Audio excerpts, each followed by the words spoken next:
Fala galera, Capitão Phil aqui para mais um Nerd Fiction. E hoje vamos explicar o final e a terceira temporada de Star Trek Picard.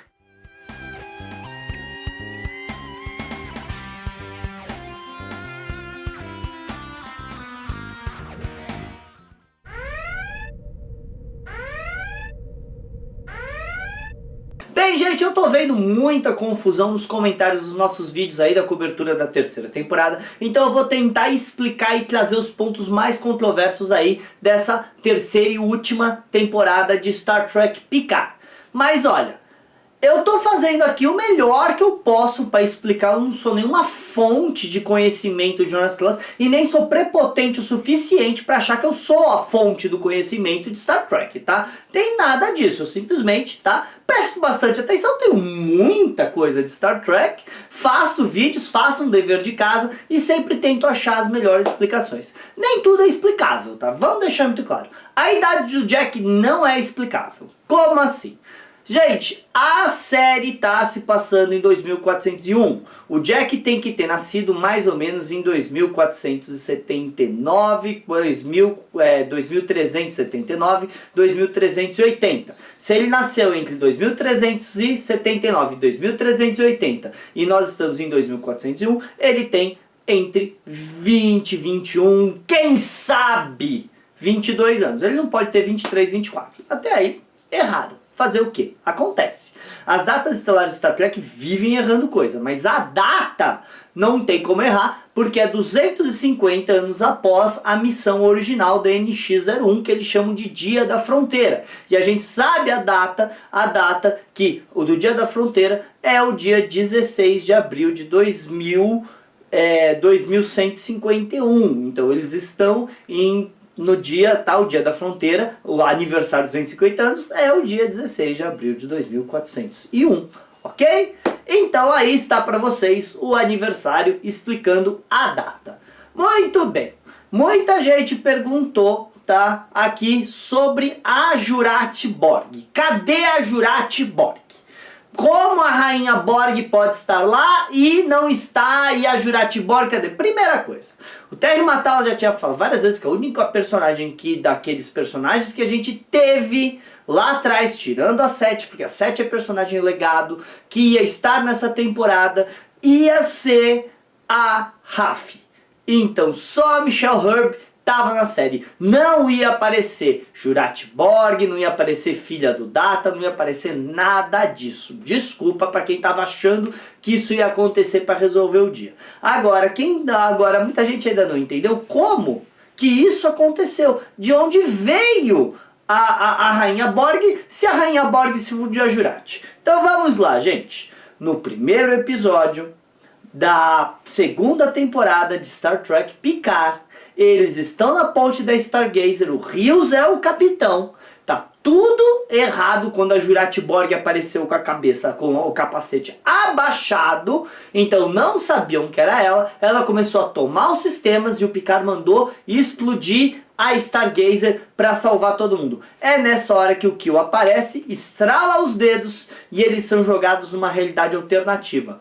Como essa realidade alternativa foi criada? O Q voltou no tempo e impediu que a tia-avó do Picard fosse numa missão espacial, e essa missão espacial ia fazer com que ela achasse um organismo que ia limpar os oceanos e a atmosfera da Terra. Sem ela aí, isso não aconteceu, o mundo se virou para as ideias do Sung, e aí a gente virou aquela sociedade totalitária.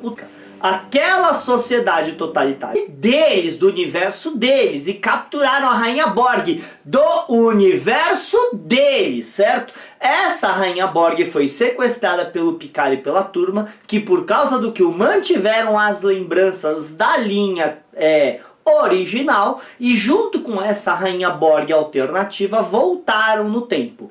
E essa Rainha Borg alternativa, junto com a galera do Picard, garantiu que a tia-avó do Picard fosse pro espaço e assim apagando aquela linha temporal. Porém, a Rainha Borg e a Jurati se uniram virando uma coisa só. Então aquela Jurati Borg é um híbrido entre a Jurati e a Rainha Borg do universo alternativo. Os Borgs que a gente conheceu na nova geração, em Voyager e nos filmes, não tem nada a ver com isso. A Rainha Borg que a gente vê na terceira temporada de Star Trek Picard é a Rainha Borg verdadeira. Tanto que trouxeram de volta a Alice Creed, que era a Rainha Borg, certo? Original do filme Primeiro Contato, que também interpretou a Rainha Borg em Endgame em Voyager, tá? Ela.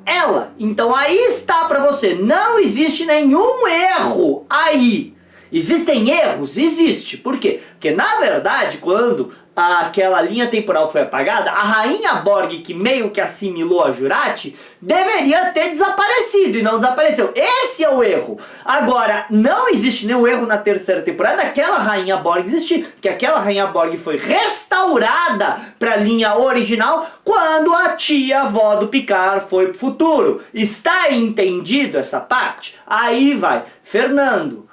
A Beverly fala que não tem atividade dos Borgs há mais de 10 anos. A gente acabou de ver.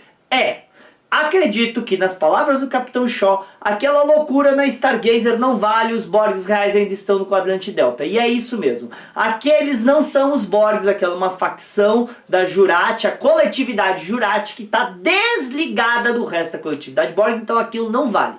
E quanto aos Borgs que apareceram na primeira temporada de Star Trek Picard, que se passa uns 2 anos antes disso, tá?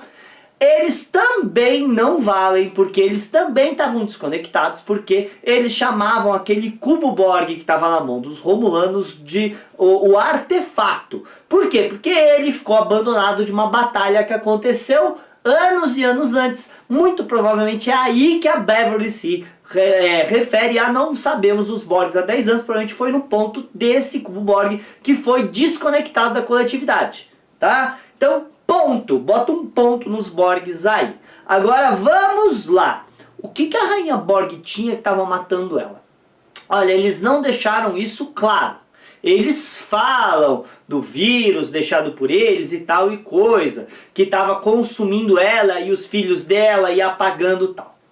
Gente, no último episódio de Star Trek Voyager Endgame, tá? Em 2378, tá?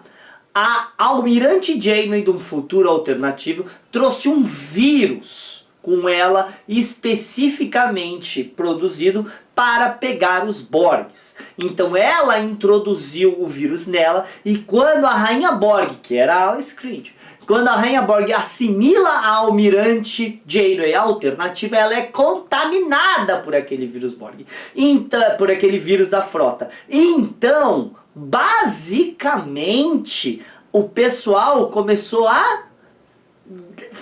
o vírus começou a se espalhar pela coletividade Borg. E demorou um pouco, bastante até, parece que para afetar a coletividade Borg de uma maneira devastadora. E muito provavelmente é por isso que aquele cubo estava desligado da coletividade, porque a coletividade estava passando por sérios problemas, como a gente viu nesse último episódio, tá? Então, ela decidiu, a Rainha Borg queria vingança, basicamente, em vez de assimilar, ela queria destruir os não assimilados para se vingar do que a Frota Estelar fez com ela. Então é isso que a gente viu. E aí, gente, os transmorfos, tudo bem? A Vardek que escapou da seção 31, a seção 31 que tinha, certo, uma influência muito grande dentro da estação Daystrom, onde a seção 31 guardava vários artefatos perigosos, como aquele dispositivo que o Nero usou para matar o Senado Romulano, como, por exemplo, o torpedo Gênesis,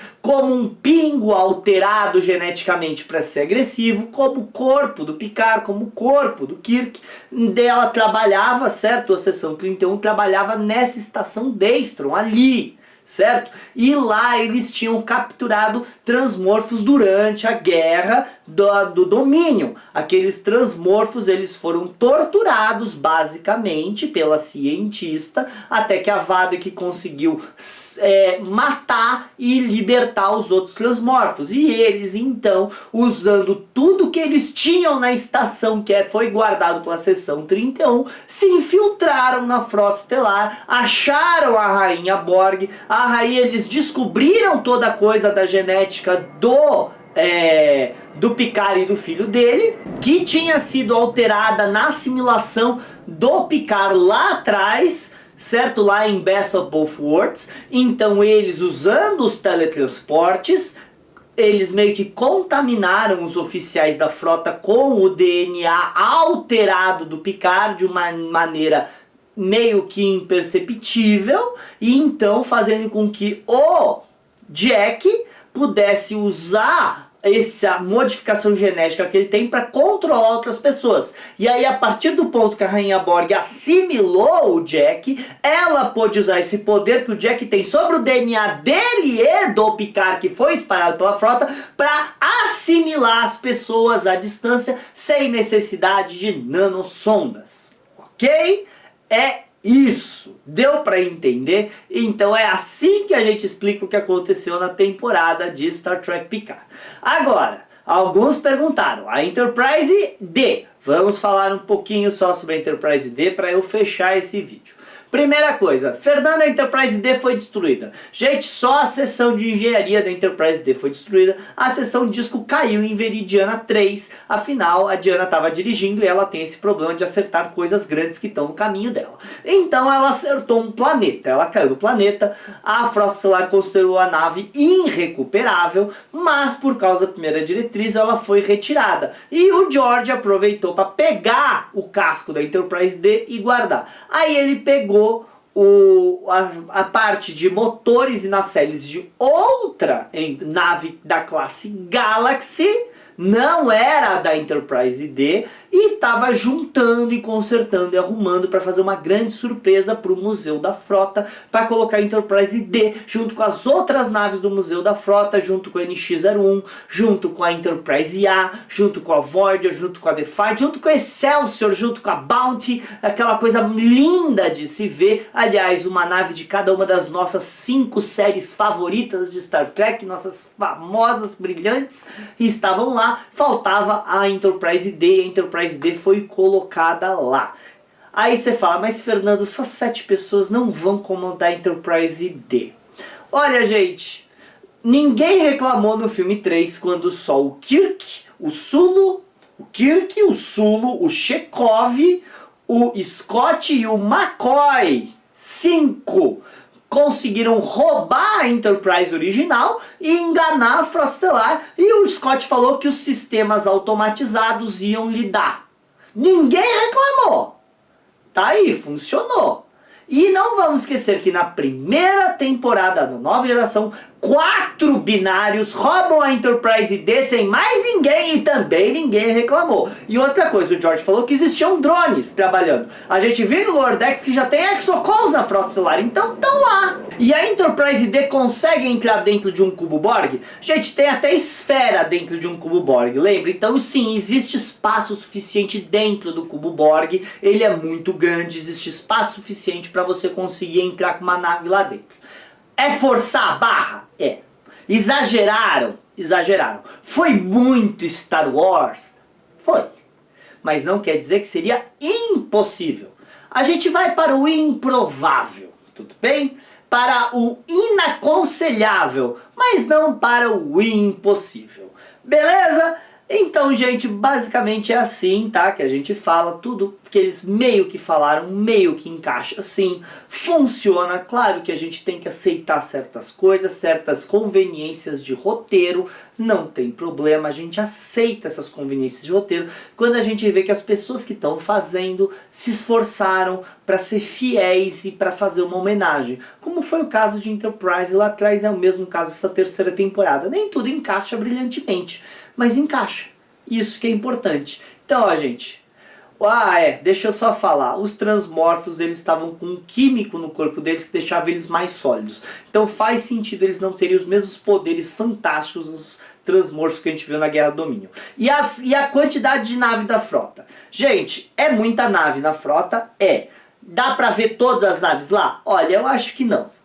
De acordo com o Dr. Bashir, lá na 7ª temporada, ou na 6ª agora, não lembro, de Deep Space Nine, a frota tem 1.200 naves ao todo em atividade naquela época. 1.254, 437, qualquer coisa assim, tá?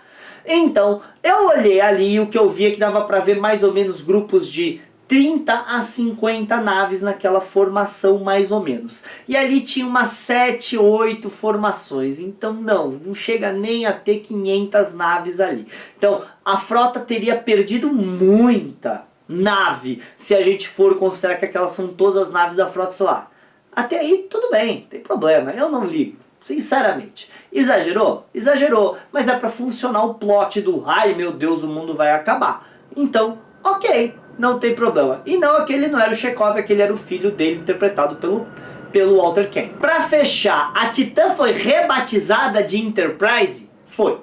Gente, não é pouco usual, mas não é impossível você ver em Jornada das Estrelas naves serem batizadas de outros nomes, serem rebatizadas. Por exemplo, a USS São Paulo, no final de Star Trek Deep Space Nine, é rebatizada de Defiant, porque a Defiant mesmo tinha sido destruída.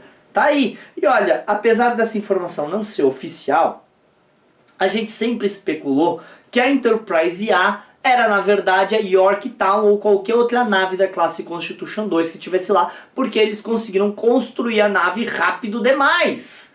Na verdade, muito provavelmente era uma nave que estava lá para reparos que foi rebatizada de Enterprise A. Tudo bem? Então não tem problema em rebatizar a nave. E tá aí. Continuamos agora as aventuras da Enterprise G com a 7? Espero que sim. E você? Você gostaria de ver uma série com a 7 de 9 à frente da USS Enterprise NCC 1701G, Constitution Nova ou Constitution 3? Ou você já está feliz com tudo que está tendo aí de Star Trek, Strange Worlds, Lordex, Prodigy, Seção 31 que agora virou filme, Academia da Frota e outras coisas? Ou você precisa dessa série Legacy, você quer o Terry Matalas mais uma série para ele? Eu quero saber o que você quer, então fala aqui nos comentários e se faltou alguma coisa que eu não expliquei, também me fala que eu quero explicar tudo para vocês. Se precisar eu faço outro vídeo desse, fazer o quê? Falou galera!